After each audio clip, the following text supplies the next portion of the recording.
Nggak ada pengakuan yang lain. Mulut iblis, mulut orang berdosa yang melawan Tuhan. Nanti pada akhir zaman mereka setiap lidah akan mengaku Yesus Tuhan. Coba bayangin. Jadi di neraka apa yang mereka akui? Tidak ada Tuhan. Aku nggak ada itu. Mereka akan mengaku, oh Yesus engkau Tuhan, Yesus engkau Tuhan. Tapi mereka mengaku seperti itu, mereka mendapatkan kebinasaan. Pengakuan mereka tidak pernah membuat mereka diselamatkan, karena ditulis dalam Alkitab. Jadi di neraka pun taat pada Tuhan. Coba bayangin, taat dalam hukuman selama-lamanya menderita. Aduh, nggak kebayang gitu ya. Gimana menderita itu mengerikan sekali. Kalau bayangkan itu bisa katakan bisa berdiri semua. Sukacita surgawi dengan neraka, aduh nggak suka. Maka hidup kita di dunia ini, kita betul-betul harus serius. Karena itu yang menentukan pilihan kita ke surga atau ke neraka dunia ini. Penentuan kita di dunia itu menentukan ke surga atau neraka. Bukan nanti kalau waktu di surga, enggak. Di sini sudah mulai kita hidup ini, kita tentukan arah hidup kita. Jadi tidak ada kenetralan. Saudara, kenapa? Perhatikan. Waktu Allah menciptakan manusia, netral nggak manusia? Yang pertama, manusia ciptaan Tuhan dan tidak mungkin dilepas dari tangan Tuhan. Bisa ngerti ini? Manusia ciptaan Tuhan. Engkau tak ciptakan. Untuk apa engkau diciptakan? Untuk aku. Ya, ingat baik. Hidupmu untuk aku. Mau kemana kamu? Ada nggak yang dinamakan netral? Oh saya bisa kok nggak Tuhan? Nggak bisa. Kamu untuk saya. Waktu diciptakan langsung penentuan Tuhan. Begitu jelas Alkitab katakan. Engkau diciptakan supaya serupa dan segambar dengan Allah. Nggak ada yang lain. Tuhan tidak pernah menghendaki kita serupa iblis. Enggak. Itu bukan kehendak Allah itu. Dalam arti bahwa Allah menginginkan manusia untuk bertobat semua, menjadi serupa dengan Dia. Jadi waktu manusia diciptakan, manusia betul-betul harus tahu bahwa dia arah hidupnya segambar serupa dengan Tuhan. Tidak diberi yang lain. Yang harus tahu. Jadi saya boleh gak memilih, nggak mau bosan di rumah Tuhan sampai kayak rupanya iblis saja. Nggak bisa, nggak ada pilihan lain. Nah saya paparkan ini kenapa? Karena banyak sekali gereja-gereja yang tidak mengerti betapa dalamnya ajaran tentang kebebasan dan kedaulatan ini. Karena kalau kita salah mengerti tentang Allah di dalam kedaulatan dan kebebasan itu, maka kita pasti salah waktu mengenal dan menyelami jalan keselamatan. Kita tidak akan bisa dikuduskan oleh Tuhan kalau kita tidak tahu arti ini. Kita tidak mungkin dibentuk oleh Tuhan kalau kita tidak mengerti kedaulatan Tuhan. Nggak mungkin. Maka gereja-gereja dari sepanjang sejarah gereja hampir sekitar 1500 tahun. Yang terakhir tahun 1989 ada sinode gereja di Amerika berkumpul dan menyatakan satu pendapat seperti perjanjian yang dulu di dalam pengakuan iman Rasul. Mereka menyatakan bahwa manusia adalah di dalam kuasa ciptaan yang harus turut kepada pencipta. Firman Tuhan adalah firman yang tertinggi, tidak ada yang lain. Itu kemudian pengakuan itu diberikan dan disebarkan di seluruh dunia. Nah itu terjadi berulang-ulang. Jadi tidak ada kenetralan dan tidak ada yang dinamakan saya mau tentukan hidup saya sendiri. Silakan, begitu kamu tentukan hidupmu sendiri, artinya engkau memberhalakan hidupmu sendiri. Begitu engkau tidak mau ikut kehendak Tuhan, engkau langsung jadikan dirimu Tuhan. Gak ada jalan lain. Dan itu dosa sudah diberikan. Dosa itu sudah disampaikan oleh iblis. Kamu akan jadi seperti Allah. Itu dosa kita. Coba perhatikan baik-baik. Waktu iblis mencobai Adam dan Hawa, dikatakan apa? Kamu akan menjadi seperti Allah, sama dengan Allah. Itu dosa puncak itu. Waktu Tuhan Yesus juga sama. Itu tak kasih semuanya. Itu lihat kerajaan. Semua kerajaan ini tak kasihkan kamu. Artinya apa? Saya menjadi raja. Saya mengatur semua alam semesta. Senang nggak? Senang. Tapi dengan satu syarat, sembah saya. Artinya waktu iblis mengatakan sembah saya, sembah juga dirimu. Karena kamu menjadikan dirimu Allah sama dengan saya. Waktu dicobai seperti itu, Tuhan Yesus katakan apa? Satu kalimat dari Tuhan Yesus, "Enyala iblis." Terus kalimat selanjutnya apa? Coba saya tanya. Jangan, masih ingat? Jangan mencobai Tuhan Allah. Perlukah Allah itu dijadikan Allah? Coba jawab. Perlukah Allah dijadikan Allah kemudian dikasih itu loh Tuhan, itu kepada Tuhan Yesus kan? Itu tak kasih dunia semua itu supaya kamu apa? Kamu jadi Allah. Nggak perlu, saya ini Allah. Jangan mencobai Tuhan Allahmu. Jadi iblis diusir oleh siapa? Diusir oleh anak ini. Aku sudah Allah, nggak perlu kok Allah-Allahkan aku, nggak perlu kok mimpi aku seperti ini. Karena ini Tuhan Allahmu. Menyingkirlah engkau. Langsung iblis menyingkir. Jadi kegagalan Adam digenapi dan kemudian diperbarui oleh Tuhan Yesus Adam kedua. Saudara, ini hukum paten dalam firman Tuhan dan tidak bisa diubah-ubahkan. Ya, jadi kebebasan itu adalah ada keterbatasan relatif dan ada limitasinya. Ya, nanti saya akan jelaskan. Oke, selanjutnya, saudara perhatikan baik-baik kemampuan moral manusia. Ya, di dalam gambar rupa Allah. Saudara perhatikan saat gitu. Nah, saudara perhatikan ya, kita belajar ini ya. Perhatikan baik-baik.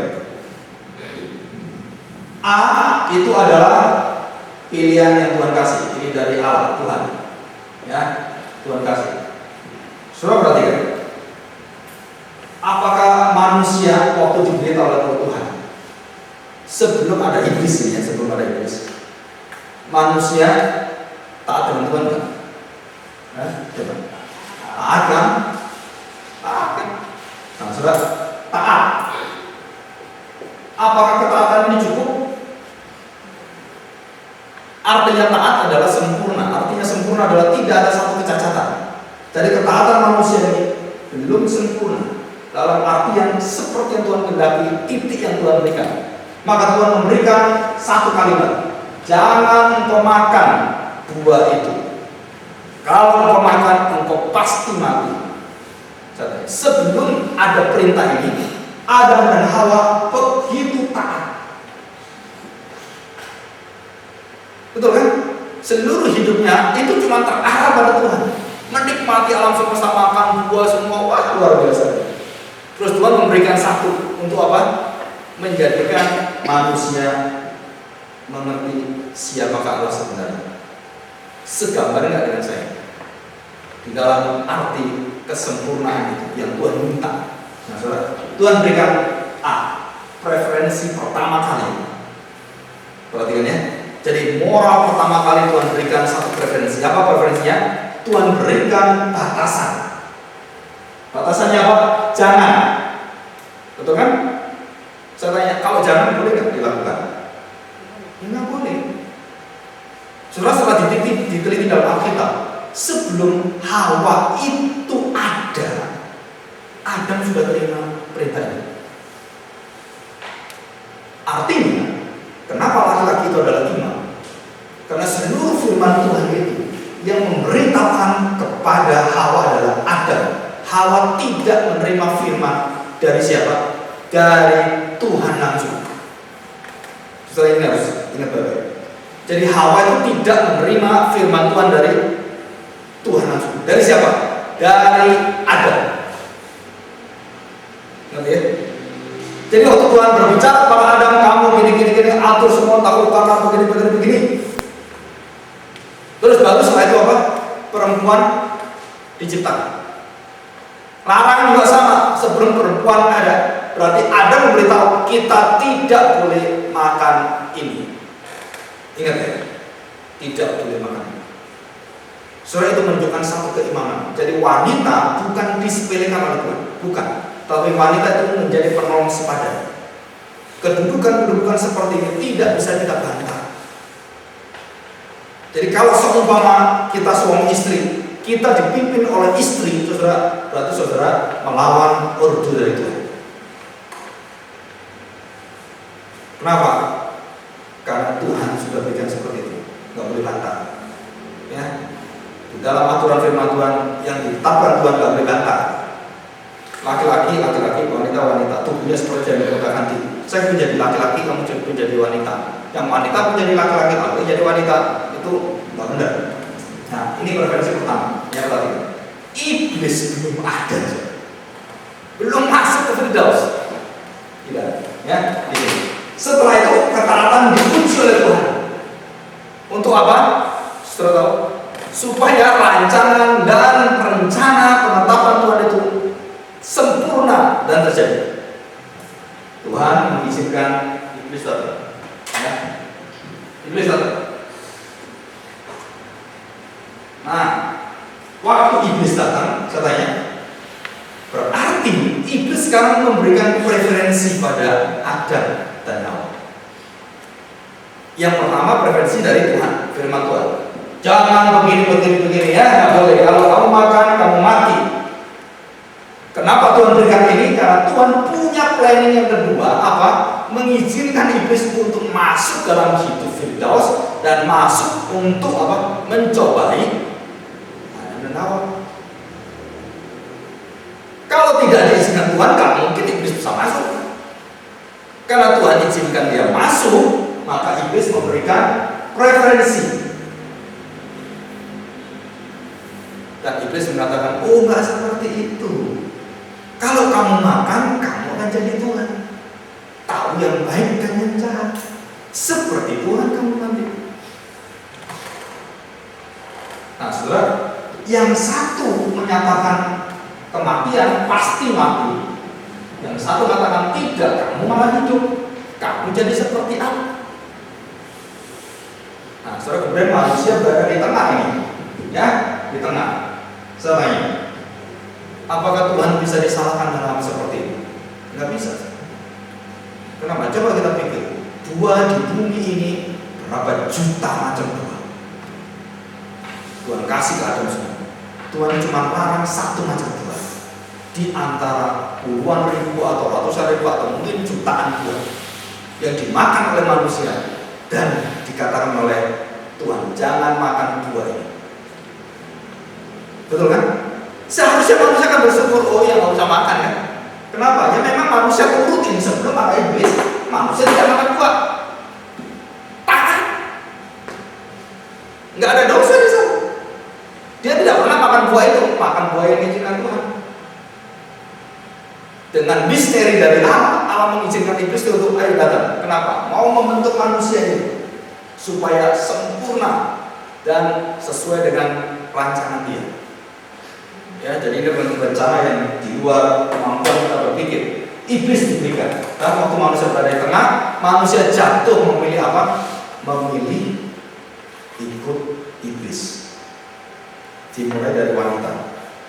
Dan wanita itu kemudian bersama dengan suaminya atau Adam. Adam diajak dan kemudian makan bersama. Nah, dosanya bukan dosa terbesar adalah wanita. Bukan. Di agama-agama wanita dosa besar. Dosa yang terbesar dalam melakukan dosa adalah dosanya wanita. Di agama apapun wanita paling berdosa. Tapi di Alkitab dikatakan Adam yang bertanggung jawab, bukan kamu.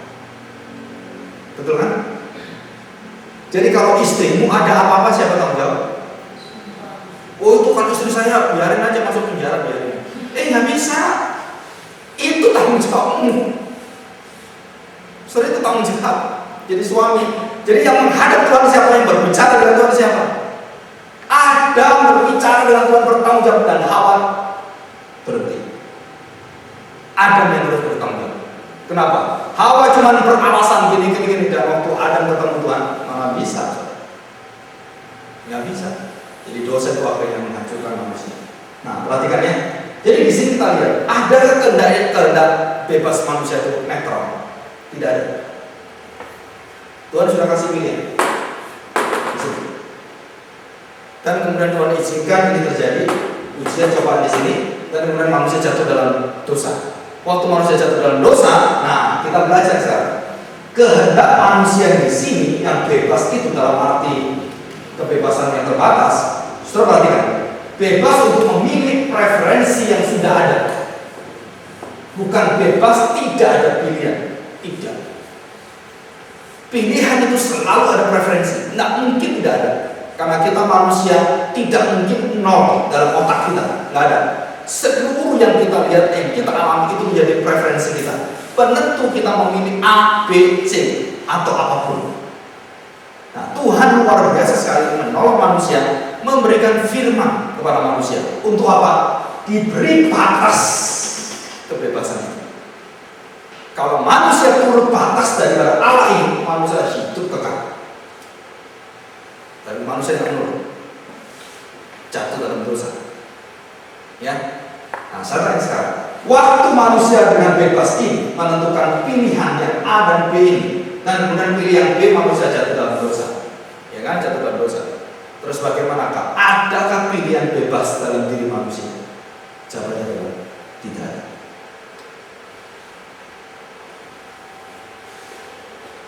Kenapa tidak ada? Karena firman Tuhan yang memberitahukan. Ya, Roma 3:10-12. Tidak ada orang mencari Tuhan, tidak ada orang yang berbuat baik, tidak ada orang yang bisa hidup dalam kebenaran. Seluruh manusia, rongkongan mereka mulai dari hati keluar, semua adalah dosa. Dibuktikan dengan Kain dan Habel, dibuktikan dengan manusia-manusia lain, dan dibuktikan dengan Tuhan membinasakan seluruh manusia dengan air bah. Saudara, ini adalah bukti total depravity. Ini bukti bahwa manusia sudah rusaknya luar biasa. Maka Tuhan hapuskan manusia dan Tuhan sisakan Nuh dan sekeluarga. Dan kemudian jadi kita sekarang. Dan waktu Nuh diberi janji oleh Tuhan, tidak akan dibinasakan lagi. Nah, ini kebebasan ya. Jadi adakah kenetralan? Jawabannya adalah tidak. Jadi wajah kita bukan polos. Wajah kita adalah wajah yang dibentuk dengan gambar rupa Allah. Seberdosa apapun manusia itu, wajah manusia serupa dengan Allah. Penjahat sekelas kakak apapun, tetap dia menyimpan gambar rupa Allah. Dia perlu untuk dikasih. Perlu satu perintah dari Tuhan Yesus. Katakan apa? Cintailah musuhmu. Kenapa? Karena musuhmu menyimpan gambar rupa Allah. Saudara, ampunilah musuhmu karena musuhmu menyimpan gambar rupa Allah. Bukan karena perbuatan dosanya, tetapi karena gambar rupa Allah yang ada dalam diri orang itu. Dan kita tidak berhak membunuh orang itu. Saudara, nggak dikasih hak kita untuk seperti itu. Ya, nah ini penting sekali. Oke, ya kebebasan statusnya ya. Oke, kita masuk ke diagram ini.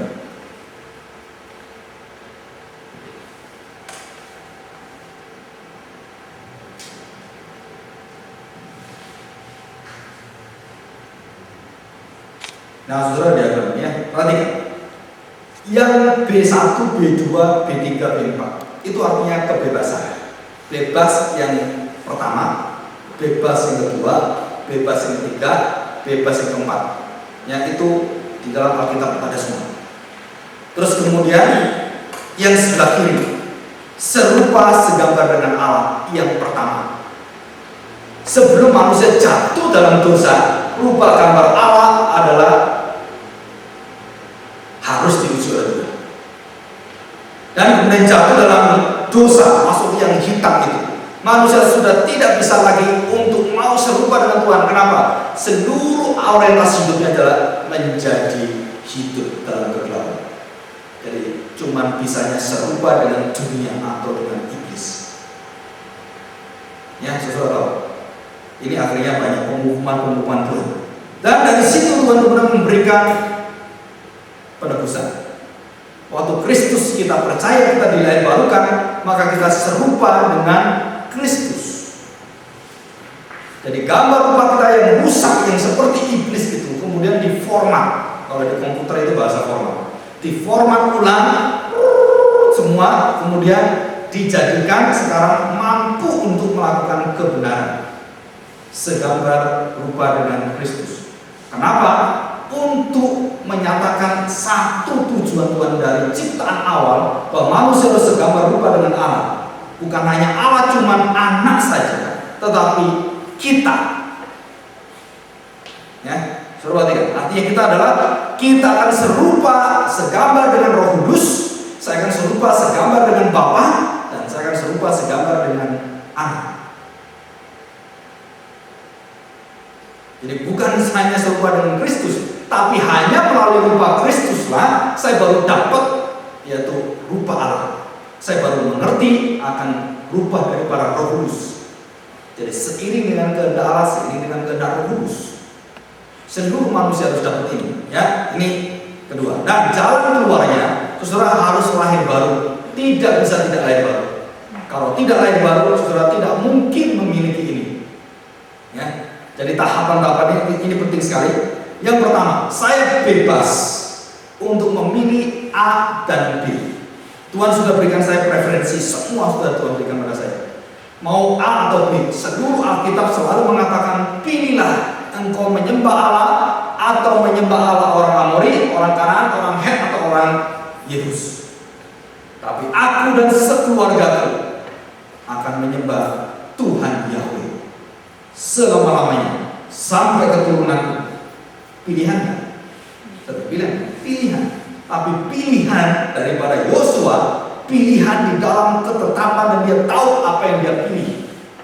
Tidak ada kebebasan di sana untuk memilih yang lain. Silakan kau pilih, tapi aku memilih ini. Karena aku tahu yang benar, garis yang benar aku tahu. Dia pilih itu. Jadi apakah dia memilih dengan bebas? Jawabannya iya, bebas di dalam kebenaran. Dan dia tidak bisa keluar